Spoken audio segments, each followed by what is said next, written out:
In this video, we're gonna be creating these 3 quick transitions for your personal brand so you can really stand out and create that signature style with your transition. But before we get into that, I just wanna quickly let you know that my name is Torsten Roscoe and I create digital assets for content creators just like you. And if you're looking to take your editing from an hour to 5 minutes top editing, just like these on screen right now. Yes, it takes me only 5 minutes to edit these reels. Go down the link in the description.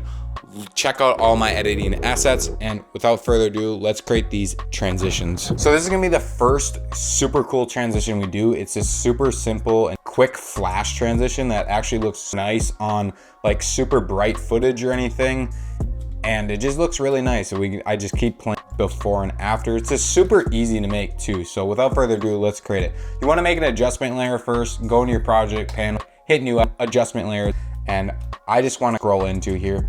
And essentially, I'm just gonna get rid of this really quick. And all you wanna do is make sure you have your adjustment layer, go about just big this, but make sure that the end of your adjustment layer stops at the end of your first clip, just like so. You can see how it just stops right first clip and going on to the next clip. It doesn't overlap it like this. Make sure it's like that, and then just kind of mess around with it. You don't need to make it too large, just pretty small. Not too big or too at maximum. And then I want you to search up a effect called VR glow. So VR glow, grab that and drag and drop onto your layer. Come over here and make that this is all just like this.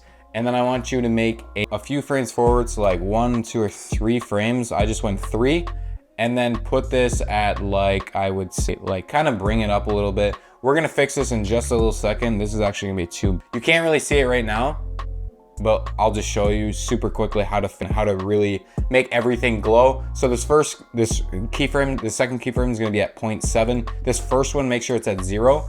And then to make it all like really bright, so if we come over here, you wanna mess around with your threshold of your Luma. So if I bring it down, obviously it brightens everything, and 7 is actually pretty strong. But if you just, obviously you put it to 1, it doesn't really grab anything, it only grabs like the highlight. But for this footage, I'm just gonna kind of put it at 0.2, I would say.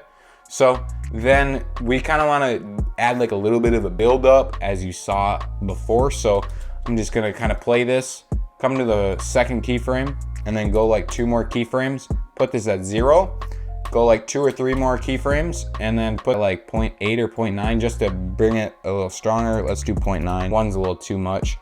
And then like 2 more frames, 0, and then the last one, you wanna make it the strongest as possible. So let's just say like 1.3, I get this flash effect.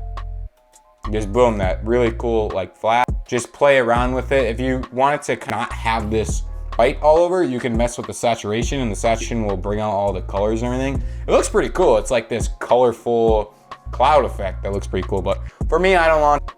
And make sure you save this by just coming over, right clicking, hit save preset. I have all these transitions that we're gonna be creating in my text and logo animations preset. So if you just come into the logos, you'll see it it's right here under the logo animations. All you would have to do, instead of creating this every single time, and you can grab mine and just drag and drop it, just like so, drag and drop, and then use the exact same flash effect, boom, perfect. Now let's go on to the second one, transition. For the second transition, it's this really cool kind of fade. So as I play it, it's just super cool, like I'm like huge up top, and then everything like just fades in, merges together in this super cool way. So all you want to do for this is make sure you have your second clip transition into, bring it up, put it on top of the layer, and then bring it to top of it. Just kind of give it a little room like this. Don't give it like too little like this, but just give it quite a few bit of room. And I want you to search up it's called gradient wipe right here, on drag and drop onto your set. Make sure this is all like that. And for the completion, go to your second clip, go to the first one, you're on the second clip, toggle the stopwatch, and then put this at 100. Come like a few frames forward, put it at 0. Then, as we play this, we'll see this transition. It's pretty cool. You can mess around with the softness or anything to make it a little softer and blend in a little more. What I like to do to make it like so You saw the first part, it went like the transition layer to video 1, just like so.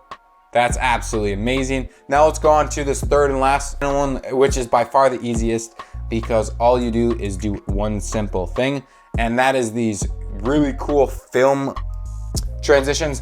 I don't own these transitions, so I can't sell them, but if you just look up film transition, you'll find a bunch of them. There's free ones, or if you really want high quality ones like this, you can buy these online, and all you do for these is super simple. You just drag and drop the transition to it. The ones I have already have sound effects already pre-made, so it's super simple and easy. I come up to the opacity on it, turn it to screen, mess with the rotation because I have to, because these are made horizontally, and boom, you get this simplistic transition. If you want to learn how to edit this cinematic type of style, go click this video right over here and make sure to like, comment, and subscribe.